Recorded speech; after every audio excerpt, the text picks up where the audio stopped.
जैसे श्री राम जी ने छुप के बाण मारा था बाली को, तो अगले जन्म में भील आया था जिसने श्री कृष्ण को बाण मार के उसका कर्म बंध टूट दिया। सोल कॉन्ट्रैक्ट बहुत कम लोग देख पाते हैं। जब तक आप आपके कर्म बंध तोड़ते नहीं है तब तक फिर अगली स्टेप पे आप जाते नहीं हो। लेवल अप जिसे कहा जाता है, पहले से डिसाइड किया हो रहा है। जब युग खत्म हुआ द्वापर युग, तभी डिसाइड कर लिया गया था कलयुग के अंदर कौन कौन से सोल्स यहाँ पे आने वाली है।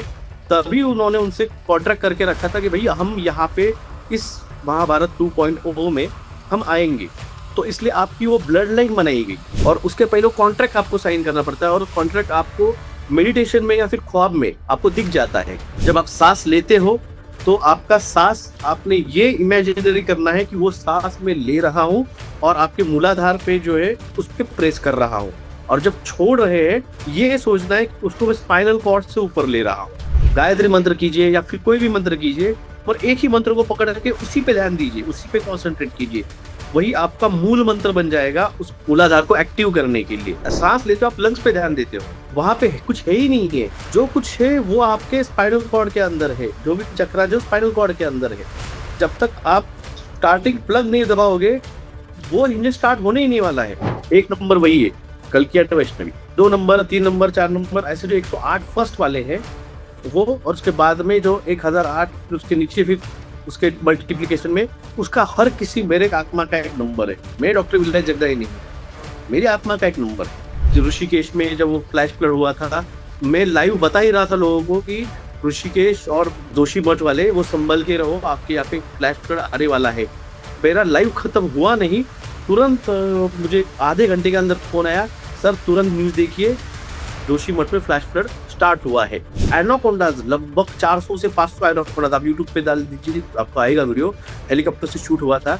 400 से 500 एनाकोंडा अमेजोन रिवर छोड़ के जा रहे हैं। प्रिपेयर्डनेस 101 ज़ोंबी एपोकैलिप्स है जो अमेरिका के सीडीसी वेबसाइट पे मेंशन है। यानी दुनिया में जो ज़ोंबीज आएंगे ये अमेरिका के हेल्थ डिपार्टमेंट ने मेंशन करके रखा है। सारे बिजनेसमैन देखिए, मैक्सिमम फीमेल्स दिखती है उसके अंदर, मेल्स ही है, उनके अंदर ही टसल चल रहा है सब कुछ। जो भी वॉर पे जा रहे हैं सब मेल्स ही जा रहे हैं वहाँ पे वॉर में। सारे प्रेसिडेंट सारे प्राइम मिनिस्टर मैक्सिमम मेल से घर मेल चलाते हैं। मगर आने वाले भविष्य में 2030 के 32 के बाद में फीमेल्स ओरिएंटेड, फीमेल डोमिनेटिंग ये समाज बनने वाला है।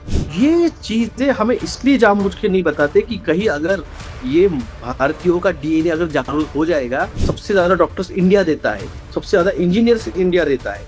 सुपर पावर अमेरिका है, सुपर पावर चाइना बन रहा है। कल अगर ये जाग गए और कर बोले कि हम सुपर पावर बन जाएंगे जैसे हम 1000 साल पहले थे, ये ना बने, इसलिए ये सिस्टमेटिकली ये जानबूझ के हमें उस तरफ नहीं जाने देते।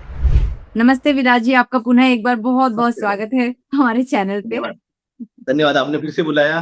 जी, आपने पहले एपिसोड में इतना बड़ा जो बॉम्ब फोड़ा, इतना धमाका किया है, आपके जो अनुभव थे इतने इतने हार्ट टचिंग थे, और बहुत सारी चीजें थी उसमें जो अधूरी रह गई थी, और मेरा मन था कि मैं आपसे उस चीजों पर बात करूं, लेकिन समय इतना ज्यादा हो गया था उस वीडियो का कि मैं आपसे उसके बारे में बात नहीं कर पाई। तो मुझे लगा कि हमें दूसरे वीडियो में फिर जुड़ना चाहिए, और मेरे जो दर्शक होंगे उनके मन में भी बहुत सारे प्रश्न होंगे। जो प्रश्न मेरे मन में एटलीस्ट वो मैं आपसे करती हूँ, और जो दर्शकों के हैं कोशिश करूंगी वो भी ले पाऊं।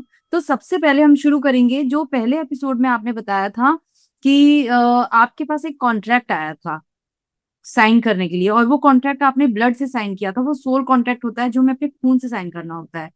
आपने बात जो की थी कॉन्ट्रैक्ट, इसके बारे में लगभग आज हर चैनल पे हर व्यक्ति बात करता है कि सोल कॉन्ट्रैक्ट करके हम नीचे आते हैं, लेकिन किसी ने आज तक वो कॉन्ट्रैक्ट देखा नहीं कि कैसा होता है, क्या होता है उसमें, क्या लिखा होता है, और क्यों वो खून से साइन होता है, मतलब उसके पीछे रीजन क्या है। मैं पूरा उस कॉन्ट्रैक्ट के बारे में डिटेल से आपसे समझना चाहूंगी, उसके बाद में और क्वेश्चन लूंगी आपसे। देखिए बेटा क्या होता है, जो भी अपनी जो आत्मा होती है, ये एक आत्मा ऐसी होती है जिसे बॉट्स कहा जाता है, जो कि अरे नॉन प्लेइंग सोल्स जो होती है। अगर आप गेम खेलते होंगे जी तो जी गेम्स के जी। अंदर कोई टैक्सी जा रही है, कोई आदमी जा रहा है, कोई बस में आपके साथ दिख रहा है गेम खेलते वक्त, तो नॉन प्लेइंग कैरेक्टर्स रहते हैं, एनपीसी कहा जाता है उसे। तो यहाँ पे ऐसे, क्योंकि वो वहां पे भेजे गए हैं, तो यहाँ पे जो मैंने कहा है कि 800 करोड़ में से सिर्फ 64 करोड़ से 62 करोड़ लोग जो है बचने वाले हैं, क्योंकि वो आत्मा ने अपने ऊपर काम किया हुआ है प्रीवियस बर्थास में, और उन्होंने उस लेवल पे अपने आत्मा को प्यूरिफाई किया कि वो उस आने वाले युग के अंदर, जो आने वाला सतयुग है उसके अंदर जाने के लिए खुद को तैयार किया है। और अभी उनके साथ जो भी होता है, वो ये 64,000 सॉरी 64 करोड़ जो है, ये उनके साथ बाकी लोगों से ज्यादा तकलीफ रहती है उनकी जिंदगी में। जो भी हैप्पी हैप्पी जिंदगी जी रहे हैं, जिनकी जिंदगी में कोई टेंशन ही नहीं है, वो आदमी को, जब तक आपको दर्द नहीं होता है तब तक आप उसमें से उभरने का नॉलेज नहीं रखते हो। जब तक लोहा तपेगा नहीं वो फौलाद बनेगा नहीं, जब तक सोना तपेगा नहीं वो कुंदन बनेगा नहीं। तो उसी तरह से जब तक इस आत्मा को जितना पेन नहीं होगा, वो पेन से वो आदमी अपने आप को उभारता है। और ये जब कॉन्ट्रैक्ट होता है, ये आपने प्रीवियस बर्थास में किया होता है कि जब भी डिवाइड टीम आती है यहाँ पे, तो मैं उस टीम का पार्ट बनूं और उस टीम के साथ रहूं, ये कॉन्ट्रैक्ट आपने किया रहता है। इसीलिए आपको यहाँ पे मौका मिलता है। जब ये कोई प्लेयर जो भी आपका प्रीवियस में रहेगी और उसने कॉन्ट्रैक्ट साइन नहीं किया होगा, तो वो एक तो अगर उसने उसने कर्मा पूरे कर लिए हैं, उसने अपनी जिंदगी का कर्म बंध जो है, अपने आत्मा का कर्म बंध, जो भी उसके आत्मा पे कर्मों के बंधन लगे हुए, अगर कोई कहता है कि भाई मेरे को एक आदमी ने 500 रुपए मेरे डुबा दिए, भाई साहब पिछले जन्म में तूने उसके 500 रुपए डुबाए होंगे, इसलिए आज उसने तेरे डुबाए, तो तेरा कर्म बंध टूट रहा है। अच्छी बात है कि तुम्हारा अगर कोई, अगर तुम जा रहे हो और बिना कारण के तुम्हारा छोटा सा धक्का लग गया किसी को, और उसने आके तुमको धक्का मुक्की किया, गाली गलौज किया, तुमने उसके साथ किया होगा प्रीवियस बर्थास में, ये तुम्हें आगे दे रहा है रिटर्न अनाज। यहाँ पे बिना रीजन का कोई चीज होती नहीं है, कर्म बंध का पैटर्न ही उसी तरह से है। जैसे श्री राम जी ने छुप के बाण मारा था बाली को, तो अगले जन्म में वो जो भील आया था जिसने श्री कृष्ण को बाण मार के उसका कर्म बंध टूट दिया, अपना अपना कर्म क्लियर कर दिया, बाली भी मुक्त हो गया और विष्णु जी भी मुक्त हो गए। तो विष्णु जी को फिर रीबर्थ नहीं लेना पड़ेगा कि भाई मेरे को बाली का बच्चा पिछले जन्म कर्मा बच्चा था उसको चुप के मारा है। तो ये कर्म बंधन का कंसेप्ट एग्जाम्पल मैंने इसलिए दिया कि ये सबके साथ है, और जो एकदम हैप्पी हैप्पी जिंदगी जी रहे हैं वो उनके साथ वो होता नहीं है। तो अब सब मेरे ख्याल सोल कॉन्ट्रैक्ट, ये चीज अभी 3 साल में लोग इस पे बात करने लग गए हैं, मगर सोल कॉन्ट्रैक्ट बहुत कम लोग देख पाते हैं। जब तक आप आपके कर्म बंध तोड़ते नहीं है और आपके कर्मा के अंदर आप पॉजिटिविटी, यानी आपका जो बैंक खाता है कर्मों का, जब तक वो पॉजिटिव नहीं हो जाएगा, उसमें पॉजिटिव नंबर्स भले वो 5 हो 10 हो, वो बढ़ेंगे नहीं, तब तक फिर अगली स्टेप पे आप जाते नहीं हो। लेवल अप जिसे कहा जाता है, जब भी आप पास होते हो एग्जाम में तो आपका एक लेवल अप हो जाता है। फर्स्ट पास हो गए, सेकंड सेकंड पास हो, थर्ड, ट्वेल्थ पे पास हो गए तो फिर इन ग्रेजुएशन में जाते हैं, फिर ग्रेजुएशन पास किया तो पोस्ट ग्रेजुएशन में जाते हैं। तो उसी तरह से सोल कॉन्ट्रैक्ट जो है वो एक अपर मोस्ट पोजिशन पे आता है।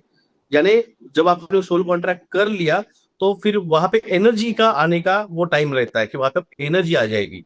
और उसके पहले ये जो वेसल्स है, ये शरीर जो है ये वेसल है, आपकी ब्लड लाइन जो आप जिस ब्लड लाइन में आप पैदा हुए हो, ये डिवाइड पहले से डिसाइड किया हो रहा है। जब युग खत्म हुआ महाभारत का द्वापर युग, तो तभी डिसाइड कर लिया गया था कलयुग के अंदर कौन कौन से प्लेयर्स, यानी जो भी प्लेयर क्या नाम है, मतलब सोल्स यहाँ पे आने वाली है। तभी उन्होंने उनसे कॉन्ट्रैक्ट करके रखा था कि भाई हम यहाँ पे इस महाभारत 2.0 में हम आएंगे। तो इसलिए आपकी वो ब्लड लाइन बनाई गई, आपके दादा परदादा और जो भी है पूर्वज सब उस लाइन से बिठाए गए, उस डेस्टिनी से उनके मैच कराए गए, आपके दादा दादी को, नाना नानी को, कि आप यहाँ पे इस वक्त जन्म ले पाए, और आपका ये डेस्टिनी के लिए वो नियति ने नियत करके रखा था, इसलिए आप इस ब्लड लाइन में आए हैं। तो और आप जब यहाँ पे आप आए हो, तो वो कॉन्ट्रैक्ट आपको, जब आप अपने दिल में कोई बोझ नहीं रखते हो कि आपको पता है भाई मैंने किसी का बुरा नहीं किया है, क्योंकि आईने में सब साफ दिखता है आप क्या हो। तो जब आप आंख बंद करते हो और मेडिटेशन में बैठते हो, जब आपके दिमाग में कोई ख्याल नहीं आता है, सब कुछ चला जाता है, और आपको पता है भाई मैंने सबका जो भी किया भला है। ज्ञानेश्वर महाराज हमारे यहाँ पे बहुत बड़े संत थे, तो उन्होंने उम्र के आई 19वें साल में उन्होंने समाधि ले ली थी। और उन्होंने बहुत बड़े-बड़े ग्रंथ ज्ञानेश्वरी लिखा है। तो उनका एक पसायदान नाम का एक काव्य है जो मेरे क्लिनिक के ऊपर लगा हुआ है, वो वाला। तो पसायदान जो है तो उसके उन्होंने उम्र के 16वें साल में उन्होंने वो लिखा, और उन्होंने लिखा कि मराठी में है, मैं उसका ट्रांसलेट कर देता हूँ। अब मुझे कुछ नहीं चाहिए, आता विश्वात्मके देवे, अब विश्व के लिए दो, मुझे कुछ नहीं चाहिए, आता विश्वात्मके देवे, येने वाग्यन तोषावे। अरे जो भी देना है भाई दुनिया के लिए दो। तो जब आप परमार्थ के लिए जीना स्टार्ट कर देते हो, उसमें स्वार्थ नहीं रहता है। भाई सबका भला कर, ऑटोमेटिक मेरा भी भला हो जाएगा। जब लोग कहते हैं कि मेरा ही भला कर, तो ये जो चीज़ है, ये फिर उस आदमी को जब मैं रह जाता है, अहम रह जाता है, तो जब तक आप मैं से हम, मेरे जो पुरानी वीडियोज़ है डायमेंशन के बारे में, जब तक मैं से हम नहीं बनेंगे, तब तक आपके अंदर वो जो इगोइस्टिक है, मैं मतलब ईगो है, जब तक मैं से हम नहीं बनोगे, सभी मेरे हैं। ये प्राणी मात्रा, ये जानवर, ये पंछी, चिड़िया, ये सब मेरे हैं, क्योंकि उनके अंदर भी वही आत्मा है जो मेरे अंदर है। सोर्स ऑफ ओरिजिन उसको नाम मैं कहता हूँ, सिर्फ मैंने जो जाना कि वहीं से सब आए हैं। ये बातें मैं मेरे चैनल पे 2022 में जब करता था, तो मेरे चैनल पे मुस्लिम भी आते हैं, जैन भी आते हैं, क्रिश्चियन भी है, सिख भी है। तो जब मैंने फर्स्ट टाइम जब कहा था सोर्स ऑफ ओरिजिन एक है, हिंदू, मुस्लिम, जैन, सिख, बुद्धिस्ट सब एक ही जगह से आए हैं।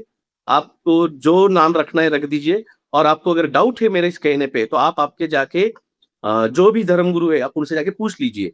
तो मुझे मेरे बाद में 1.5 साल बाद मेरे चैनल पे फिर से एक बार एक आए थे, मुस्लिम थे। उन्होंने कहा सर हमने हमारे मौलवी साहब से पूछा था कि ये डॉक्टर जगदाळे जो है ये कह रहा है कि सोर्स ऑफ ओरिजिन एक ही है, हम सब उसी से आए हुए हैं, तो आप उसको कोई भी नाम दीजिए, तो ये झूठ बोल रहा है क्या? तो उन्होंने मौलवी साहब उन्होंने कहा था वो बंदा सच बोल रहा है, ये बाकी के लोगों ने फैला के रखा हुआ है, मगर वो सच है, उस पे कोई डाउट नहीं है, तो उस पे तुम सवाल मत उठाओ। अगर वो झूठ बोलता था, तो अब तक किसी न किसी के बंदे ने तो उस पे ऑब्जेक्शन लेना था। हम तो मुस्लिम बाकी भी है ना, उनके भी हिंदू है, उनके भी तो बाकी क्रिश्चियन भी बैठे हैं। तो वो जो कांसेप्ट है, जब आप मैं से हम बन जाते हो, तब आपके अंदर वो जो आपका वेसल है शरीर का, उसके अंदर वो एनर्जीज आने की परमिशन आप तब दे देते हो। और उसके पहले कॉन्ट्रैक्ट आपको साइन करना पड़ता है, और कॉन्ट्रैक्ट आपको मेडिटेशन में या फिर ख्वाब में इंट्यूशन से आपको दिख जाता है। बहुत बहुत जैसे मैंने कहा कि मैंने कभी मेरे घर वालों को भी नहीं बताया था, मेरे दोस्तों को नहीं बताया था, किसी को नहीं बताया था मैंने कि मैंने कॉन्ट्रैक्ट देखा हुआ है। और कई बार मेरे सामने आया था कि एक प्लेन्स के अंदर से, या फिर यूएफओ के, ये प्लेन के, ये मुझे याद नहीं अभी एग्जैक्टली, मगर दो ह्यूमनॉइड फॉर्म वाले, ह्यूमंस नहीं थे, मैं इतना याद है मुझे, ह्यूमनॉइड फॉर्म था उनका, मानव जैसे, वो उन्होंने मेरे सामने वो रखा था कॉन्ट्रैक्ट। अब वो कॉन्ट्रैक्ट नोन लैंग्वेज में नहीं था। मेरी नोन लैंग्वेज क्या है, संस्कृत मुझे थोड़ी सी आती है, हिंदी है, मराठी, इंग्लिश, ये मेरी 4 नोन लैंग्वेज है। और अगर आप उर्दू लिखाएंगे तो ये समझ आते ये उर्दू है, पढ़ तो नहीं सकते उसे। तो वो जो लैंग्वेज थी, वो नॉन लैंग्वेज में नहीं थी मेरी। तो जब मैंने उसको फिर जैसे मैंने कहा कि गुजराती एक मैडम थी, उन्होंने मुझसे थोड़ा गाइड किया मुझे उस बारे में, और मैंने जब दिल से रिक्वेस्ट किया कि मैं इसको पढ़ना चाहता हूँ, तो वो कन्वर्ट हो गया मराठी के अंदर, जो मेरी मातृभाषा है उसके अंदर वो कन्वर्ट हो गया। मैं उसको पढ़ पाया कि जो भी आपने किया होगा कॉन्ट्रैक्ट, मेरा कॉन्ट्रैक्ट कि भाई मैं जो भी है इस धर्म कार्य में, जो भी मेरी योग्यता के हिसाब से मुझे जो भी मिलेगा, मैं करने के लिए तैयार हूँ। और ये करते वक़्त जो भी मेरे साथ हो, उसको मैं एक्सेप्ट भी करता हूँ। इसमें मुझे बहुत तकलीफ भी हुई है इस जर्नी के अंदर। कई बार रोया भी हूँ अकेले में। कई बार तो लोगों के सामने भी आया है रोना, कि लोग सुन ही नहीं रहे थे। जब वैक्सीनेशन चल रहा था, लोग सुन नहीं रहे थे। मैंने पहले कहा था 6 महीने पहले 500 की नोट बंद होने वाली है 1 तारीख, जून से बंद हो जाएगा। जब 1 जून को जब न्यूज़ में आया, और तब लोग मुझसे पूछने लगे सर ये आपने कैसे क्या बता दिया कि एक, मैंने कहा भाई साहब दिखता है, मेरे 7 बार प्रेडिक्ट किया था कि इस तारीख को शेयर मार्केट गिरने वाला है। तो लास्ट टाइम 7वीं टाइम जब मैंने किया, तो नासिक से एक बंदे ने मेरे को फ़ोन किया, और सर, आपकी वजह से मेरे और मेरे वाइफ के 1.5 करोड़ रुपए बच गए। आपने कहा उस दिन, तो उसके पहले मैंने निकाल लिए, तो मेरे और वाइफ के 1.5 करोड़ रुपए बच गए। और इसके पहले मेरे एक दोस्त ने मुझे कहा था कि डॉक्टर जगनाड़े की सुन बात, तो मैंने तब सुनी नहीं थी, तो मैं 80 लाख रुपए में नुकसान में रहा। तो फिर मुझे रियलाइज हुआ, अरे यार, ये बंदा तो कंगाल होने वाला था, इसको मैंने बचा लिया, अब इसका कर्म भुगतना पड़ेगा। उसके बाद में मुझे बहुत बड़ा फटका गिरा। मुझे उसको, मेरे खुद को 80,000 रुपए का पे करना पड़ा उसके लिए, क्योंकि वो कर्मबंध लग गया मेरे आत्मा पे। 1.5 करोड़ जो भिखारी बनने वाला था, उसको मैंने बचा लिया। तो तब से मैंने वो प्रेडिक्ट करना छोड़ दिया शेयर मार्केट के बारे में। आज भी मुझे, अगर बैठता हूँ और मैं चाहता हूँ, तो वो मुझे दिख जाता है कि किस तारीख को शेयर मार्केट कोलैप्स होगा। अब मैं डेट्स नहीं देता हूँ, अब मैं अप्रोक्सीमेट नियर अबाउट मंथ दे देता हूँ कि ये मंथ के अंदर ये होने वाला है। अभी मैंने मार्च में भी कहा था शेयर मार्केट गिरने वाला है, तो लगभग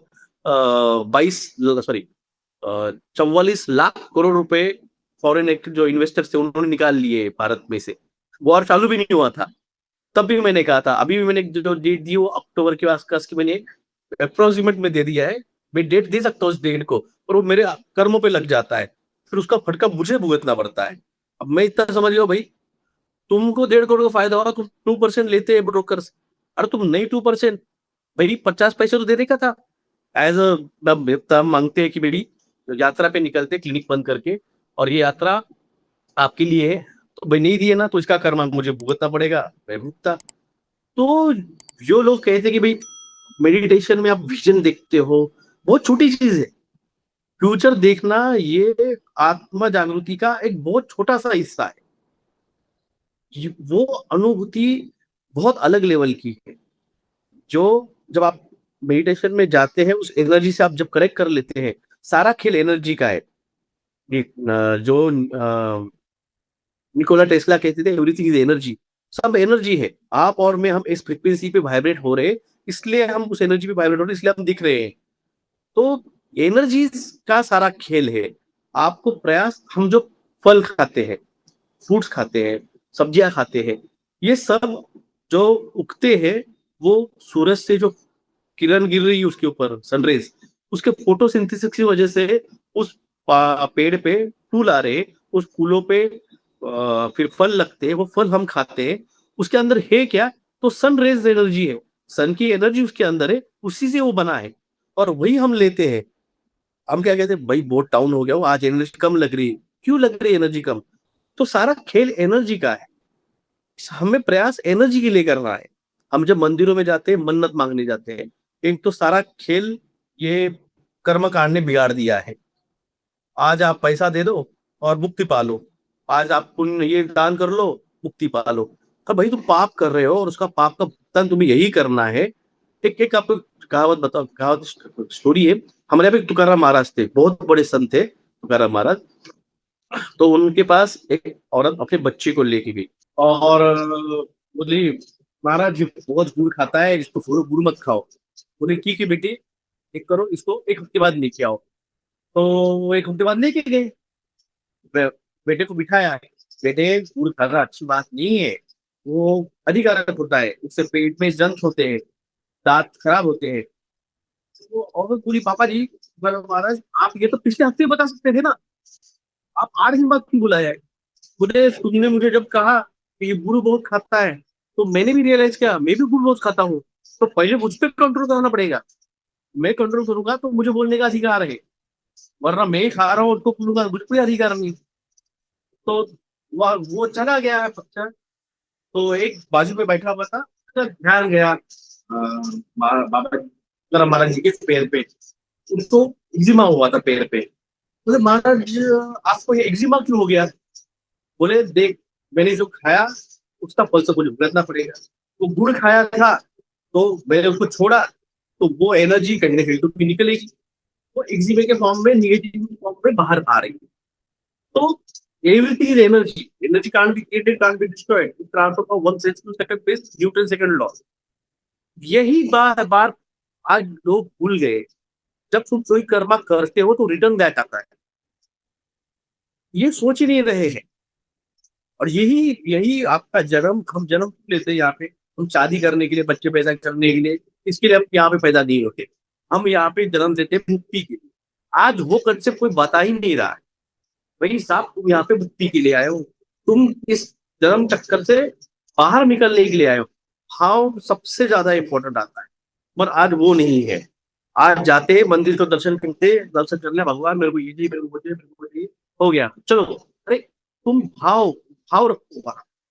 एक बाहुबली, एक ये है, साउथ इंडिया में एक जैन तीर्थ स्थल है, बाहुबली जी। पूरी मूर्ति, बहुत बड़ी मूर्ति है, 150 फीट लगभग। उसका साल में एक बार उसका अभिषेक भी होता है। जब वो बनी थी मूर्त, राजा ने बनाई, तो राजा को गर्व था कि मैंने बनाई वो पूरा। तो उसका फर्स्ट टाइम अभिषेक करने का था। तो अभिषेक के लिए हजारों लीटर पंचामृत लाया गया, घी लाया गया, दूध लाया गया, अपना पनीर, मध लाया गया।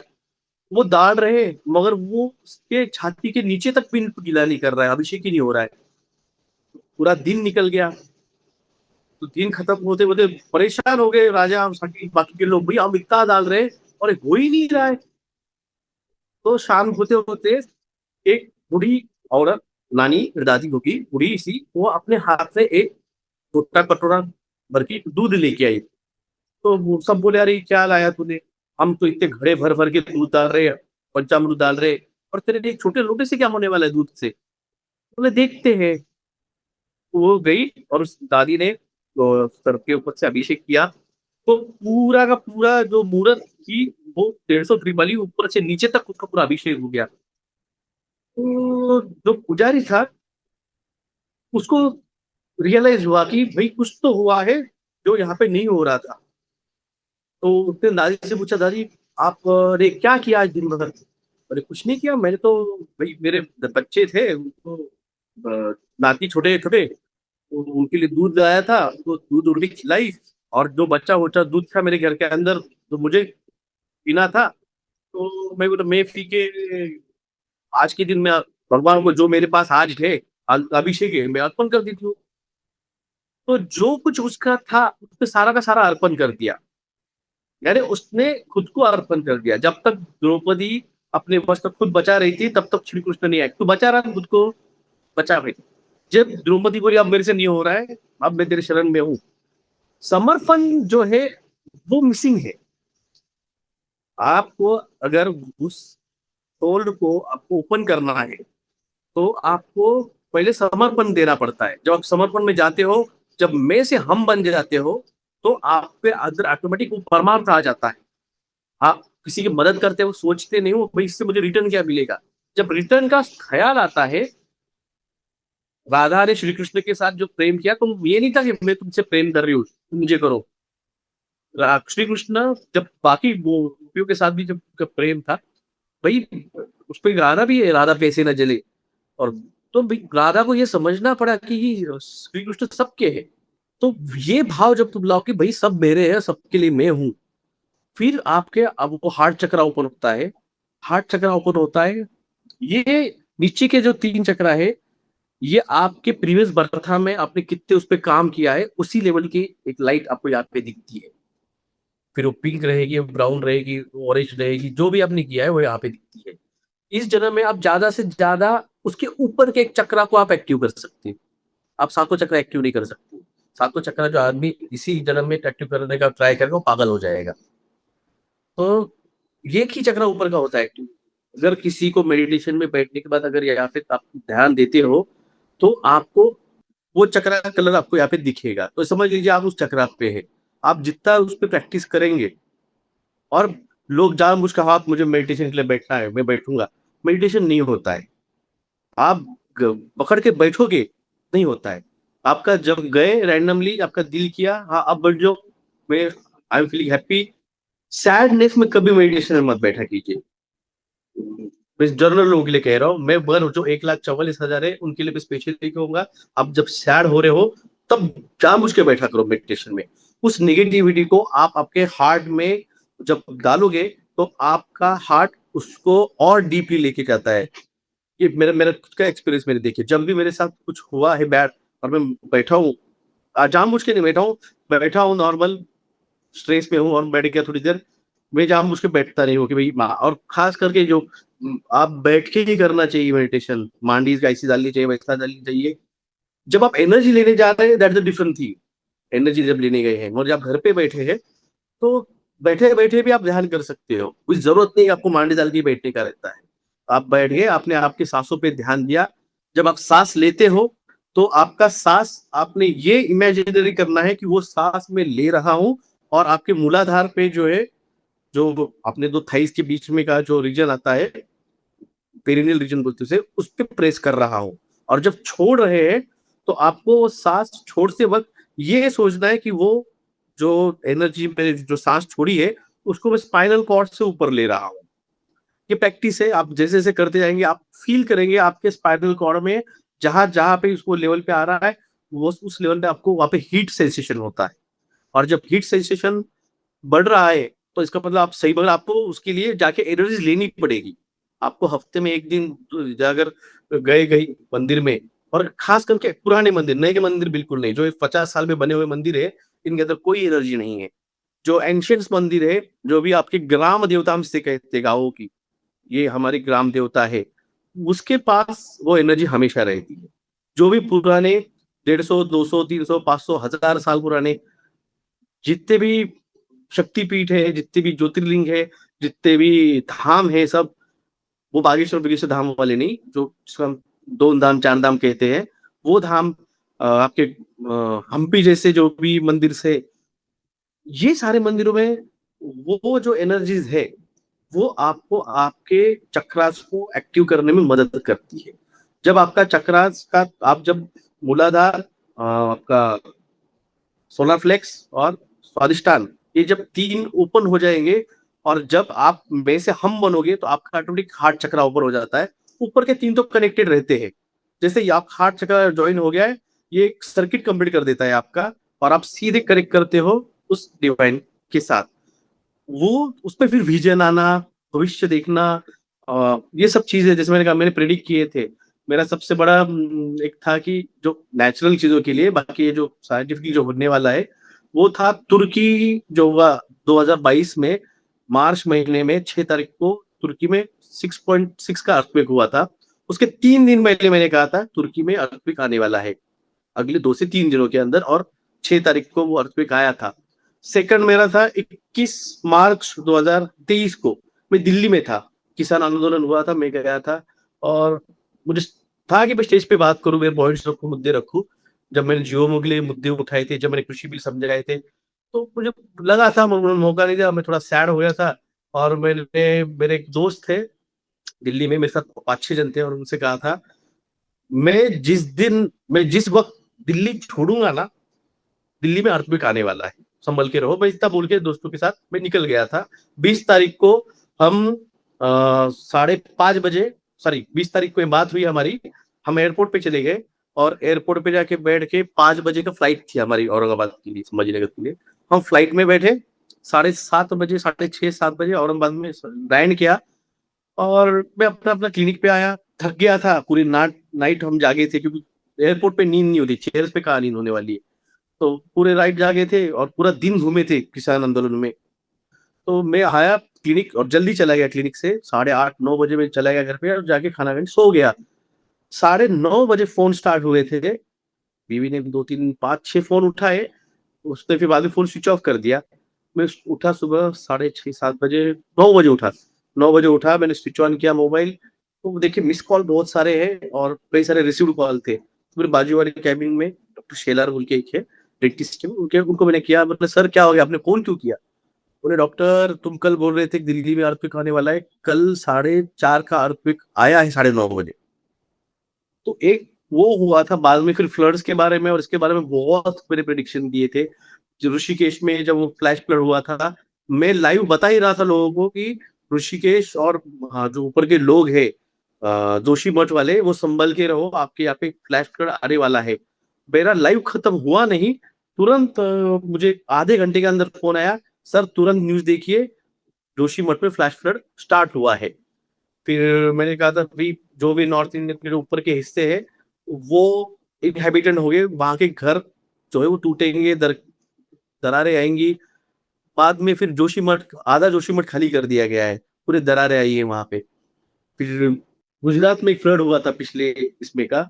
तो ऐसी बहुत सी चीजें थी जो छोटी मोटी थी, मगर जो अभी मेरे ख्याल है कि जो बड़ा है वो तो अभी जो स्टार्ट हो रहा है, ये हर साल उसकी इंटेंसिटी 5% बढ़ती जाएगी।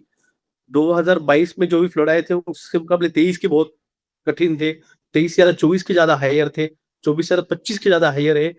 और एक था मेरा कि नॉर्थर्न रीजन में जो, और एक था कि हाँ, मैं 22 में मैंने बताया था कि दुबई नहीं रहेगी हैबिटेंट।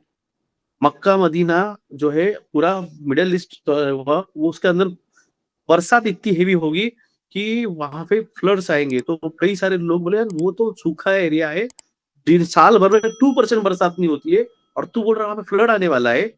2022 के बाद से इतनी बरसात हो रही है दुबई में और मक्का मदीना में, साइक्लोन्स आ रहे, तूफान आ रहे कि, और कुछ है अभी मेरे में है मुस्लिम मौलवी वगैरह दोस्त पहचान के, उन्होंने कहा है कि हम गए थे, 50 लोग बैठे थे मेडिटेशन में मक्का मदीना में एक हफ्ते के लिए, और जाके सिर्फ वो बैठते साल में। तो हम बैठे थे, 50 में से 30 लोगों को उन्होंने विजन में देखा कि मक्का मदीना पूरा टूट रहा है, और वो वहां पे बैठ के वो खुद देख रहे हैं। जो चीज मैंने 3 साल पहले बताई थी, वो 2 साल पहले मुझे बता रहे कि डॉक्टर साहब आपने जो बोला था वो हमने वहां पे बैठ खुद देखा है कि मक्का मदीना हैबिटेंट नहीं होने वाला है, कि वहां पे इतनी सिचुएशन बढ़ने वाली है। अमेजोन जो है वो आज का, जो अमेजोन जंगल वो रेगिस्तान बनने वाला है, और जो अभी का मिडल ईस्ट है वो नया अमेजोन बनेगा। और था एक और इसका परिणाम ये हुआ है कि अभी 6-8 महीने पहले एनाकोंडाज लगभग 400 से 500 एनाकोंडाज, आप यूट्यूब पे डाल दीजिए आपको आएगा वीडियो, हेलीकॉप्टर से शूट हुआ था। 400 से 500 एनाकोंडा अमेजोन रिवर छोड़ के जा रहे हैं। मैंने तब कहा था कि भाई ऐसा क्या हो रहा है कि उस एनाकोंडा को समझ में आ रहा है और आपको समझ में नहीं आ रहा है, ये क्योंकि वीडियो जब वो मैंने देखी थी रेगिस्तान। जो हेलीकॉप्टर से जो एनाकोंडास वाले आप बता रहे हैं ना, पर मुझे लगा वो एआई जनरेटेड है। मतलब ये वीडियो मेरे सामने आई थी बट मुझे लगा एआई जनरेटेड है, बट वो रियल ये थी, मुझे अभी पता चल रहा है। कि देखिए येलो स्टोन जो है, अमेरिका में येलो स्टोन रीजन है, अगर आपने 2012 मूवी देखी होगी तो उसमें जो ज्वालामुखी फटा है वो येलो स्टोन का है।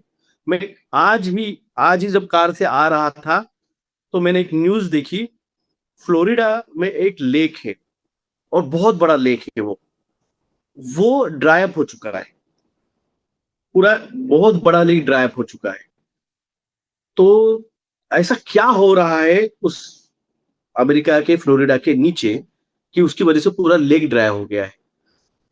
ये जो अमेजोन रिवर है, इसकी जो फ्लोइंग हाइट है वो 18 फीट ड्रॉप हो चुकी है। अमेजोन रिवर दुनिया की सबसे बड़ी रिवर है, जी जी। उसका हाइट जो लेवल था वो 18 फीट ड्रॉप हुआ है सडन। काफी गहरा, और ये मतलब एकदम ड्रॉप हुआ है इसका मतलब। सडन ड्रॉप हुआ है विद इन 15 डेज। फ्लोरिडा का भी जो आपको मैं बता रहा हूँ, ये with in 10 days 8 feet drop हुआ उसका वाटर लेवल। तो ऐसा क्या हो रहा है उसके नीचे कि जो मीडिया हम तो को बता नहीं रही है। ये जो साइंस है, ये सब मेरे ख्याल ये सब मेडिटेशन में ये सब देखना ये बहुत छोटी चीज रहती है। ये आप हर कोई अगर उस लेवल पे अगर जाए तो एक साल भर के अंदर वो आप देखना भी स्टार्ट कर देंगे। तो आपको एनर्जी पे ध्यान देना है। एनर्जी आप अगर कैच कर लेते हो वो सही फ्रीक्वेंसी की, तो आप में वो चीजें और वो ज्ञान वो नॉलेज ऑटोमेटिकली आना स्टार्ट हो जाता है। मगर क्या है, आप अगर दो चीजों पे अगर देखिए, दो नाव पे पैर रखने वाला हमेशा डूबता है, तो घर का मेहमान हमेशा भूखा रहता है, उसको लगता है वो खिलाएगा, उसको लगता है वो खिलाएगा। तो इसलिए आप जिस पे फेथ रखते हो उसी पे फेथ रखो। आप अगर हर रोज अगर बदलते जाएंगे, यानी मैं सबके लिए कह रहा हूँ कि आप अगर कोई आइडियोलॉजी मान रहे हो ना तो उस आइडियोलॉजी की एक बार मानो। नहीं आप बोले 6 महीने में साईं बाबा को मानूंगा, साल भर बाद में गजानन महाराज को मानूंगा। अरे हमारे पे और एक संत है गजानन महाराज, उनके तो स्वामी समर्थ भी है। तो एक को मानो तुम, फिर वो आपको गाइड करता है, वो गुरु तत्व है। मानो तो आप सभी को, मैं सभी को मानता हूँ गुरुओं को, मगर एक फेथ रहता है, फेथ हमेशा एक जगह रहा तो ज्यादा वो आपको कनेक्ट करने में आसान जाता है। जैसे गुरु मंत्र जो दिया जाता है, क्यों दिया जाता है, क्यों, ताकि आप उस पर कॉन्सेंट्रेट करो। आप अगर ध्यान कर, अगर आपके पास गुरु नहीं है तो आप शिव जी को गुरु मानिए। गुरु आद्य गुरु है, शिव जी जो है वो आदि पुरुष है और आदि है, तो आप उनको गुरु मानिए, गायत्री मंत्र कीजिए या फिर कोई भी मंत्र कीजिए, और एक ही मंत्र को पकड़ के उसी पे ध्यान दीजिए, उसी पे कॉन्सेंट्रेट कीजिए।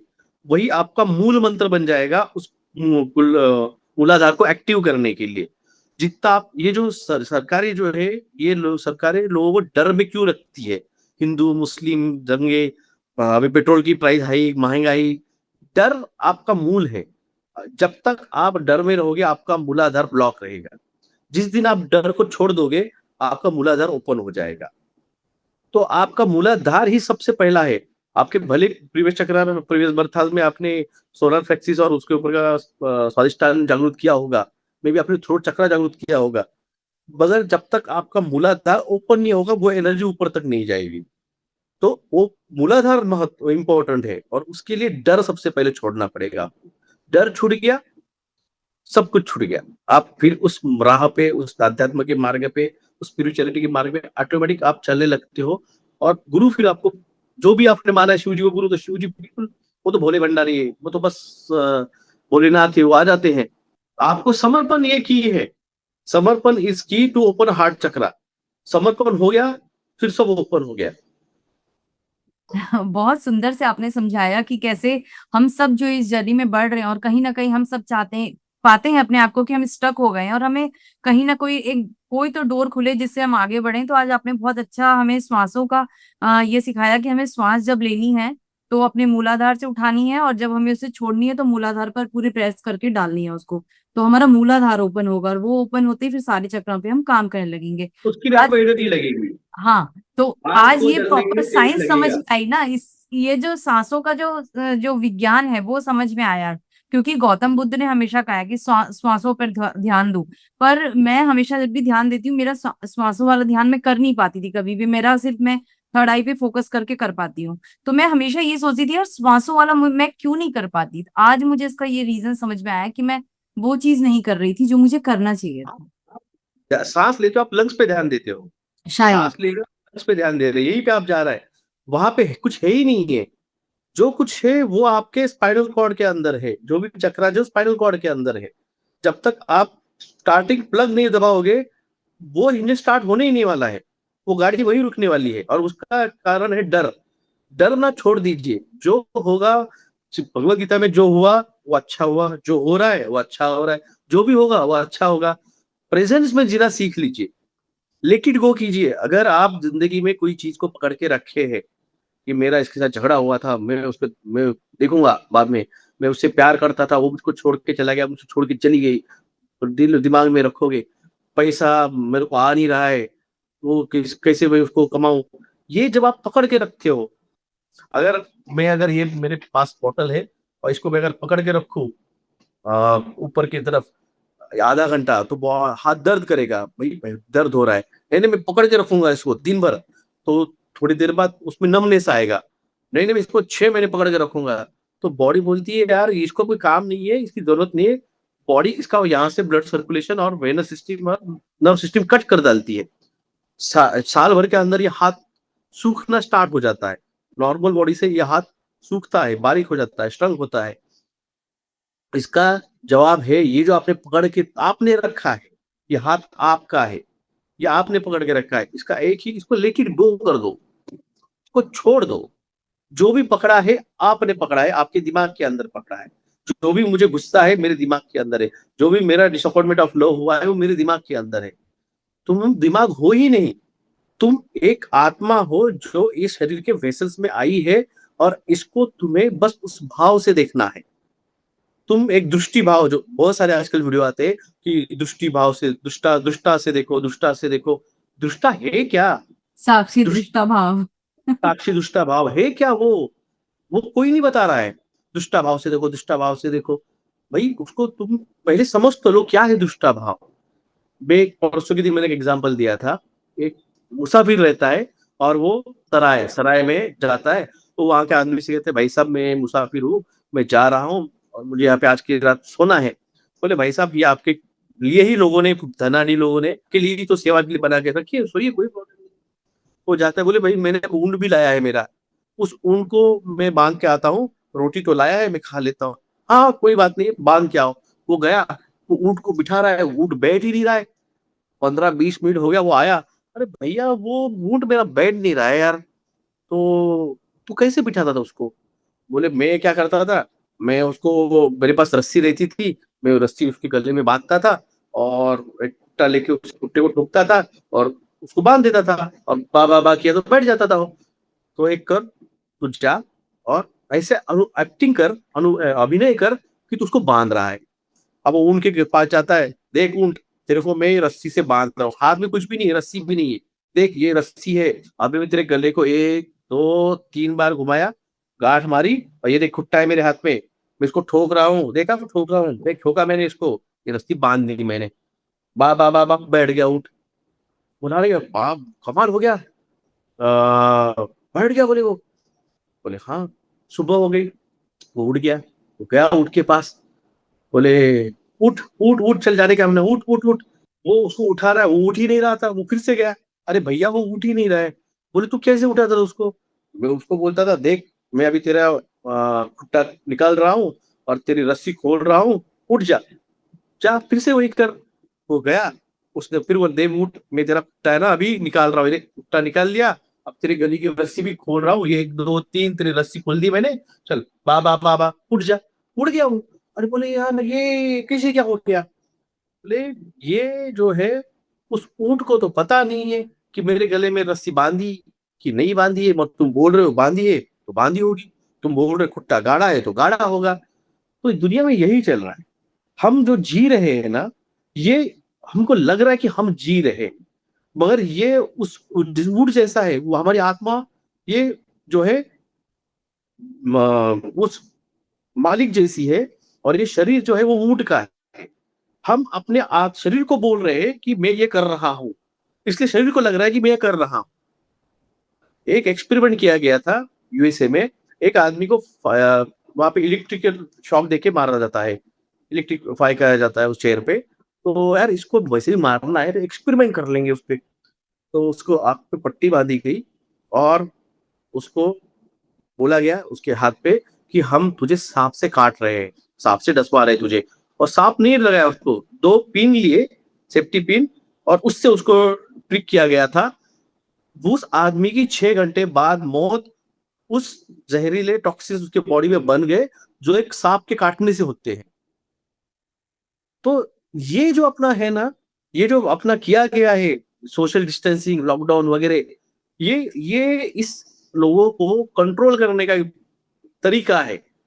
ये साइंटिफिकली सोच के करते हैं। मैंने कहा इवेंट 201, मैंने जो इंडिया रेज़र के मैनिफेस्टो जो किया था वीडियो, वो मेरी जो 2 मिनट की क्लिप वायरल हुई थी, उसके अंदर मैंने कहा था मैं इवेंट 201 जो हुआ उससे मैं डरा हुआ नहीं हूँ मैं। मुझे कोई उसका इवेंट 201 से डर नहीं है। मुझे डर प्रिपेयर्डनेस 101 का है। प्रिपेयर्डनेस 101 ज़ोंबी अपोकैलिप्स है, जो अमेरिका के सीडीसी वेबसाइट पे मेंशन है। यानी दुनिया में जो ज़ोंबीज़ आएँगे, ये अमेरिका के हेल्थ डिपार्टमेंट ने मेंशन करके रखा है। और पिछले 1 साल से अमेरिका में जो भी पुलिस एंट्री ले रहे हैं, उनको ज़ोंबी के साथ कैसे टैकल करना है, ये ट्रेनिंग दी जा रही है। ये मेरे को डर है, ये मैंने तब कहा था, वो 2 मिनट की वो क्लिप मेरी सबसे ज़्यादा वायरल हुई थी। लगभग 20 मिलियन के ऊपर वो वायरल हो गई थी। मेरे बाजू वाले गैरेज वाले की और चाय टपरी वाले की तक आ गई थी, "सर यहाँ पे क्या?" व्हाट्सएप पे हो गई थी। तो ये जो चीज़ है, ये चीज़ों पे आने ये सब चीज़ें आने वाली है। इनका प्रोपेगेंडा चलाएँगे, इसको न्यूरालिंक लाई जा रही है। एलोन मस्क के लिए न्यूरालिंक आ रहा है। जो इज़राइल में चल रहा है, वो उनका मसीहा लाने का ट्राई कर रहे हैं। मसीहा मतलब वो कली है एक्चुअली, लूसीफर है। मगर उसके लिए हमें यहाँ पे भी तो प्रिपेयर करना पड़ेगा। यहाँ के लोगों को 1,44,000 को जो यहाँ पे है उसमें से, उनको भी तो उनके वेसल्स बनाने पड़ेंगे, तैयार करने पड़ेंगे, ताकि वो सोल्स के अंदर वो एनर्जीज़ आ सके। एक्सचेंज हो पाए, वो एनर्जी एक्सचेंज जो है, वो हो पाए, उसके लिए आपकी परमिशन लगती है, कि हाँ, I am ready to accept, और उसके लिए आप समर्पण दोगे, तो उसके पहले वो कॉन्ट्रैक्ट होता है। हाँ, मैं उस चीज़ के लिए मैं तैयार हूँ। मैं उसको एनर्जीज़ को एक्सेप्ट कर रहा हूँ, मैं इस बॉडी को as a vessel as a use करने के लिए। ये सब उस कॉन्ट्रैक्ट का सबसे बड़ा मतलब होता है। बहुत गहराई से एक्चुअली आपने कॉन्ट्रैक्ट को समझाया। मुझे नहीं पता था कि कॉन्ट्रैक्ट के पीछे इतना लंबा मतलब एक पूरा प्रोसेस होता है और इतनी डीप थिंकिंग के साथ उस कॉन्ट्रैक्ट को बनाया जाता है और उस लेवल की आत्मा के साथ कॉन्ट्रैक्ट किया जाता है जो कि परम स्थिति पे पहुंच गई है, मतलब ईश्वर से कुछ कदम नीचे है, उस स्थिति पे पहुंची हुई सोल्स के साथ वो कॉन्ट्रैक्ट होता है। और आपने बताया कि ये आपका आखिरी जन्म है, ऐसा आपको ध्यान में बताया गया है, दिखाया गया है। ये तो मतलब एक तरीके से ये कहा जा सकता है कि जो 1,44,000 या जितना आपने बताया उनमें से एक आप हैं जो आज खुलकर सामने आए हैं, बता रहे हैं, और कई ऐसे हैं जो गुप्त रूप से काम कर रहे हैं, वो नहीं बता रहे मगर काम उनका चल रहा है। तो चल रहा है। आपने एक चीज और बताई अभी मुझे कि एक वेसल है, यानी ये शरीर एक वेसल है, एक बर्तन है, खाली बर्तन है, उसमें हम पानी जैसे डालते हैं उसी तरीके से शरीर में एनर्जी आती है, काम करती है और काम खत्म होने के बाद चली जाती है। जैसे आपने फर्स्ट एपिसोड में श्री कृष्ण के बारे में और अर्जुन के बारे में बताया था, राइट? तो अभी मैं आपसे ये चीज समझना चाहूंगी कि आपको आपने बताया था गुजरात की एक मैडम है, उन्होंने आपको बताया था कि कॉन्ट्रैक्ट आपने साइन किया क्योंकि आपके सपने में कॉन्ट्रैक्ट आता था और आपके घर में आपने इस बारे में किसी से जिक्र नहीं किया था। और वो जो गुजरात में मैडम बैठी थी वो आपसे जान पहचान कुछ नहीं थी, आप एक सिर्फ पूरी एक पूरी फोन, एक आपके सब्सक्राइबर के थ्रू कैसे कैसे वो आपसे उनकी जुड़ी माँ थी। थी। हाँ उनकी उनकी। माँ थी। हाँ, तो मैं वो जानना चाहती हूँ कि आपके सपने में क्या घट रहा था, वो मैडम को पता चल गया जो गुजरात में बैठी हुई थी। और क्या वो मैडम आज भी आपसे जुड़ी हुई हैं, आपको गाइड करती हैं किसी तरीके से, क्योंकि आपने कहा था वो गुरु तत्व थी। देखिए वो अभी मेरे साथ 2.5 साल से नहीं है कांटेक्ट में। और ये मेरे सारे जो भी सब्सक्राइबर्स हैं मेरे यूट्यूब चैनल के, उन सबको पता है कि प्रकृति मैडम मेरे साथ 2.5 साल से कांटेक्ट में नहीं है। मैंने उनको कई बार मैसेज भी डाले थे तो उसका कांटेक्ट हुआ नहीं है। मगर वो 108 जो फर्स्ट डिवाइन सोल्स है उनमें से वो है, मुझे मैं जानता हूँ। और यहाँ पे मैं डॉक्टर विलास जगदाड़े ऐसा मेरी आत्मा का नहीं है। ये नंबर्स है, मेरे आत्मा का एक नंबर है। 1,44,000 एक फर्स्ट जो है दैट इज द कल्कि and the second one is a Vaishnavi. First one में वही है, वही एक नंबर वही है, कल्कि and Vaishnavi. 2 number 3 number 4 number ऐसे जो 108 फर्स्ट वाले हैं वो, और उसके बाद में जो 1,008 उसके नीचे फिर उसके मल्टीप्लीकेशन में उसका हर किसी मेरे आत्मा का एक नंबर है। मैं डॉक्टर विलास जगदाई नहीं, मेरी आत्मा का एक नंबर है। जो मैं कनेक्ट करूंगा उस फ्रीक्वेंसी पे मेरी जो रहेगी उस लेवल की आत्मा का जो भी कनेक्टेड है वहां पे मैं कनेक्ट करूंगा। तो वो जो मैडम थी वो टॉप 108 में से है। और कई सारे मुझे पता है भारत में कितने उसमें से कुछ मैं जानता हूँ। तो वो यहाँ पे एनर्जी एक्सचेंज होता है, पावर एक्सचेंज नहीं होता है, एनर्जी एक्सचेंज होती है। इस शरीर की एनर्जी, वो जो टॉप के 108 है वो गुरु तत्व है। आज उन्होंने मुझे कुछ सिखाया है। अब कहीं और कुछ भी पे उस और बंदे को जो टॉप के 108 में के आते हैं उनको जरूरत होगी, वो वहां पे गई है और उनके अंदर वो वहां का जो बंदा रहेगा उसकी एनर्जी यहाँ पे आएगी।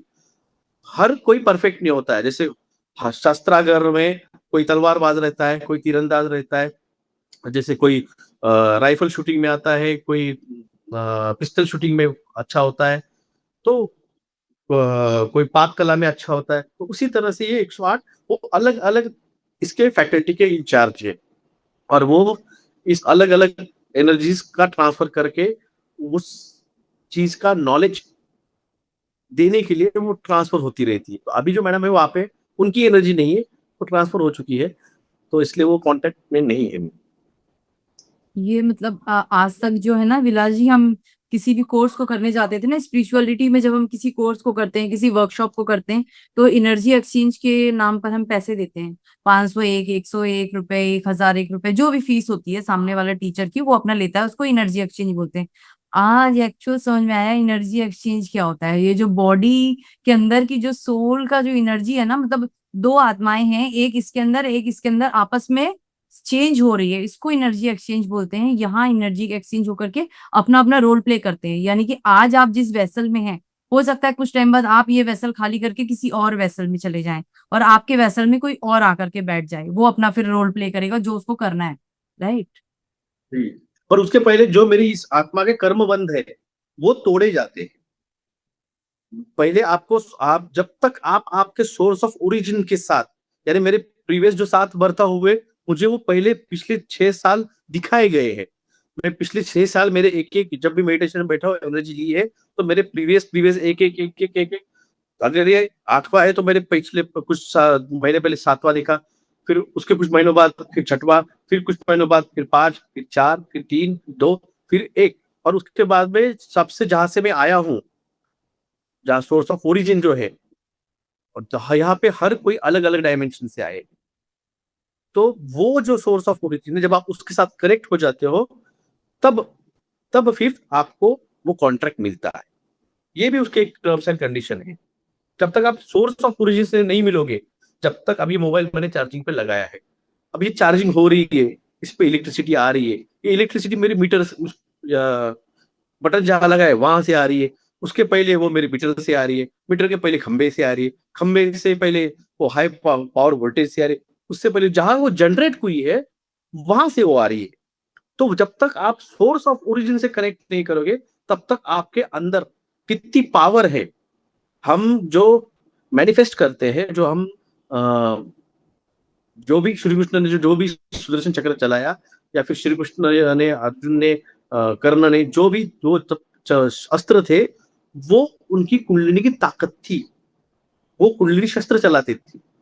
तो आप जब तक आपके अंदर सोर्स ऑफ की ताकत नहीं आएगी, बेस मोबाइल के अंदर 1000 एमपीएच की बैटरी है, वो 12 घंटे चलेगी, मगर इलेक्ट्रिक की पावर सिर्फ 12 घंटे की थोड़ी चलने वाली है, वो तो टरबाइन भी चला रहे कंपनियों के, बड़े बड़े कंपनियों के।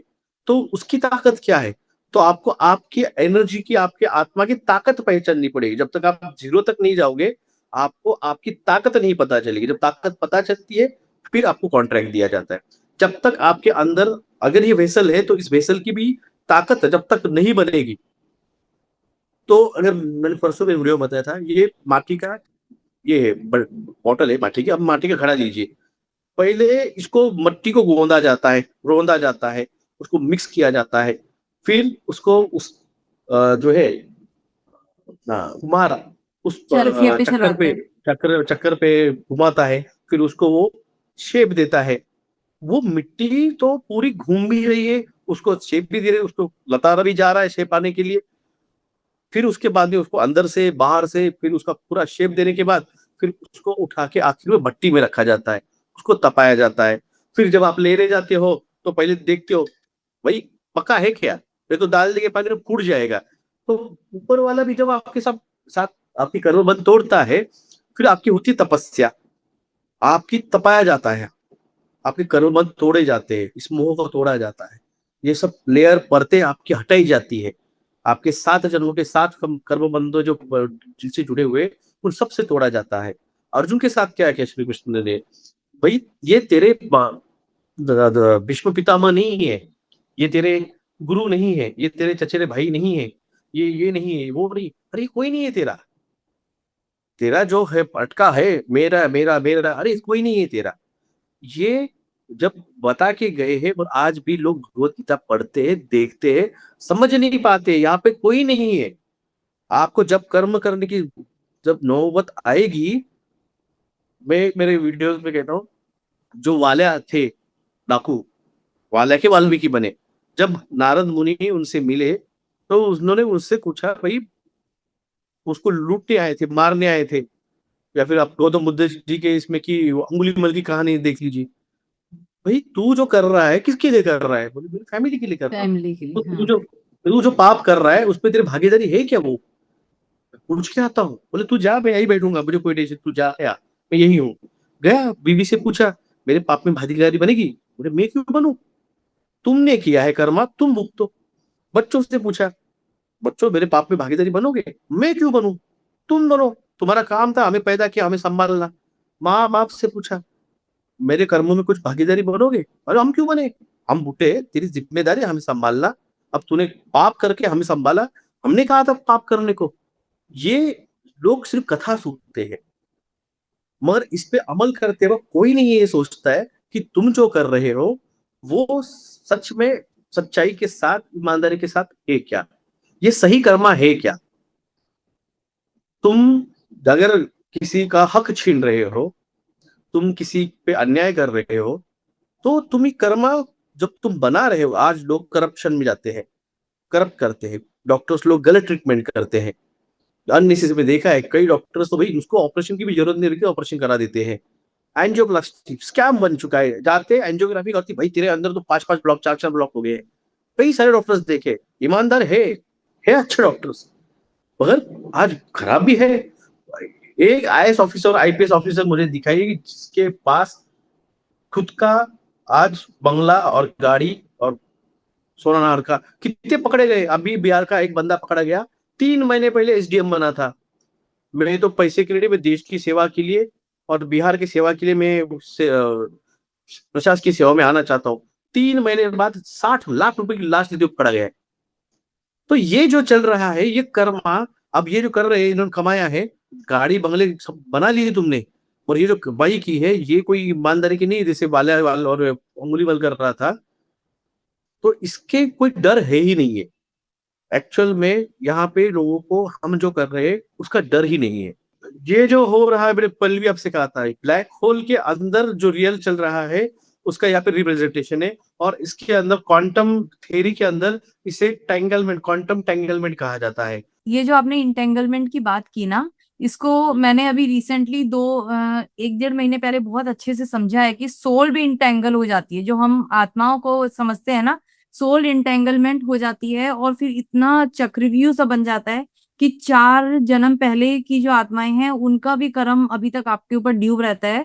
उससे हमें जब हम फ्री होते हैं तब जाकर के हम इस लाइफ में प्रोग्रेस कर पाते हैं। और ऐसे केस स्टडीज मैंने अपने घर में देखी और फिर मेरे को तब समझ में आया कि सोल भी इंटेंगल होती है मैं जब आपसे अपन। कहा ना कि आपके प्रीवियस बर्था में आपने जिनके साथ जो किया है वो कर्म बंध यहाँ पे जब टूटेंगे तभी आप उस यात्रा में आगे बढ़ पाएंगे, और वो तोड़े जाते हैं, वो लाए जाती है, परिस्थितियां बनाई जाती है। और जो बॉट्स होते हैं, जो नॉन प्लेइंग कैरेक्टर्स होते हैं, उनके साथ कुछ नहीं होता है, वो अपनी जिंदगी जी रहे, वो अपना कर्जा ले रहे, वो हफ्ते भर रहे, उनका चल रहा है, उनकी जिंदगी में कुछ फर्क नहीं गिरता है। जो यहाँ पे है जिनके साथ उस आत्मा ज्ञान आत्मबोध जो हो रहा है, जो उस यात्रा में है, जिनको चूज किया गया है उस 64 करोड़ के अंदर, और उनको ले जाने के लिए जो 1,44,000 है, उनकी ये यात्रा है, वो ही इस यात्रा में जुड़ पाएंगे, उस आध्यात्मिक यात्रा में ऑटोमेटिकली जुड़ जाएंगे। और जो नहीं जुड़ जाएंगे वो उसमें है ही नहीं है। जब आपका रोल ही नहीं है पिक्चर के अंदर तो आपको कास्ट कौन करेगा? वो कास्टिंग भी तो होनी चाहिए, कास्टिंग करने वाला भी तो बैठा हुआ है, कर्म विधाता जो लिख बैठा है, चित्रगुप्त, वो बैठा है, वो देख रहा है भाई इसका कैरेक्टर है क्या अगले मूवी में, नहीं इसका कैरेक्टर निकाल दो इसको, वो आएंगे नहीं उस यात्रा में।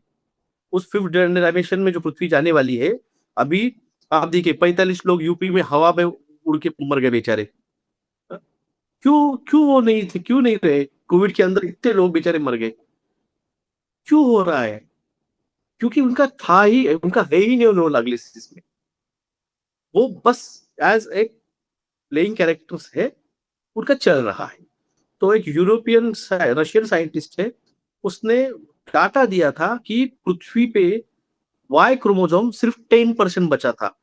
एक ऐसा पीरियड आया था कि जहां पे पूरे पृथ्वी पे वाई क्रोमोसोम सिर्फ 10% बचे थे एक्स क्रोमोसोम के कंपेयर में। अभी भी जो महाभारत 2.0 के बाद होगा तो यहाँ पे 1:6 रेशियो रहने वाला है, 6 फीमेल और 1 मेल। ये तो हम बहुत पहले से कह रहे हैं, ये तो कोई और बोल भी नहीं रहा है क्यों होने वाला है ऐसा, क्या होने वाला है। क्योंकि फिर से यहाँ पे अब जितने स्वार्थी आदमी होता है कि औरतें नहीं होती। आदमी फ्रस्ट्रेट हो जाएगा, बिजनेस में फेल हो जाएगा, आत्महत्या कर लेगा, सुसाइड प्रेम में फेल हो गया, आत्महत्या कर लेगा। स्वार्थी होता है आदमी, मेल जो होते हैं वो स्वार्थी होते हैं। तो ये जो कलयुग में जो ये रिपू है, षड रिपू, ये मेल्स पे ज्यादा है। आज जो भी चल रही है कंपटीशन, सारे बिजनेसमैन देखिए मैक्सिमम फीमेल्स कितनी है उसके अंदर, मेल्स ही है, उनके अंदर एक असल चल रहा है सब कुछ। जो भी वॉर पे जा रहे हैं सब मेल्स ही जा रहे हैं वहां पे वॉर में, जो भी डेलीगेट्स जा रहे हैं फॉरेन पे, मिनिस्टर सब मैक्सिमम मेल ही है। तो मेल रेशो यहाँ पे ज्यादा होने की वजह से इनको डिजर्विंग नहीं रख सकते अगले आने वाले सतयुग के अंदर। तो इसलिए मेल्स का रेशो एज लाइक महाभारत वहां पे 10% पे आने वाला है। और पर उसमें फीमेल भी बहुत सारी इस बार ये होने वाली है, रेशो 6:1 रहेगा। 19 करोड़ अगर मेल रह रही है तो उसके प्रोपोर्शन में 40 करोड़ 45 करोड़ फीमेल्स रहेगी। और ये भी आज भी कहता हूँ आपको, राज जो करेगी इस पृथ्वी पे वो फीमेल्स करेंगी। आज मेल डोमिनेंस है। यहाँ पे सारे देखिए, सारे प्रेसिडेंट, सारे प्राइम मिनिस्टर मैक्सिमम मेल से, घर मेल चलाते हैं, घर मेल डिक्टेट करते हैं।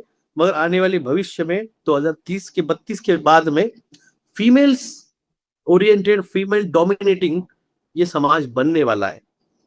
लोग मेल ईगो को हर्ट होगा तो होगा, मुझे कोई फर्क नहीं, मैं पहले बोल चुका हूं। ये चीज एक्सेप्ट करनी पड़ेगी। जो आज से पहले भी पितृ सत्ता बाद में आई है, सत्ता है।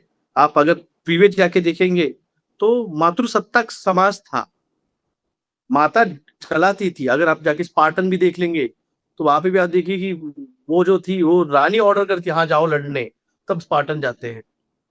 आप थोड़ा और पीछे जाएंगे, 1000 साल या 2000 1500 साल पुराने इसमें, तो राजा को रानियां परमिशन देती थी, हाँ तुम जाओ युद्ध पे, ऑक्शन करती थी। तो मेल डोमिनेट मातृसत्ता थे पहले हम। छत्रपति शिवाजी महाराज जो है वो उनकी माता जी ने, जिजा माता जी ने उनको ट्रेन किया, उनको पूरे जो शौर्य की गाथा है वगैरह सिखाई, और नारी का सम्मान और सब चीजें उन्होंने बताई।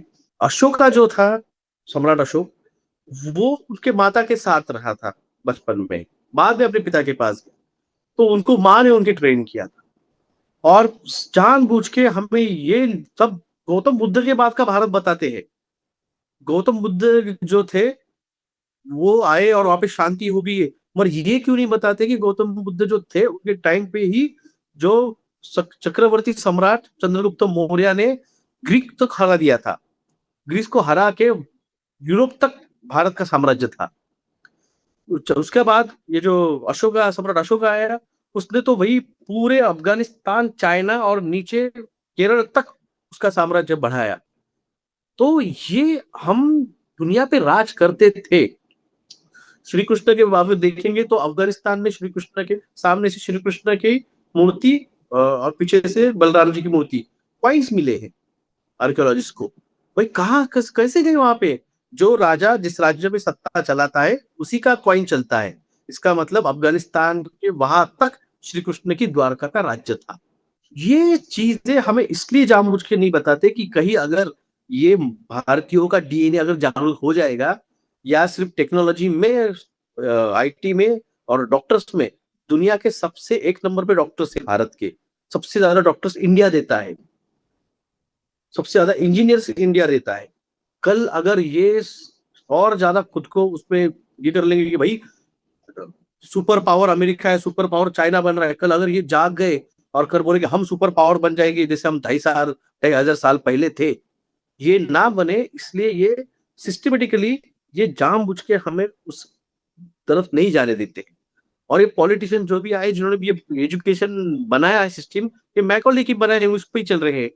हमें बनने नहीं देना चाहते हैं सुपर पावर, जो कि हमारे अंदर है, हमने हराया है, 2,500 साल पहले हराया है।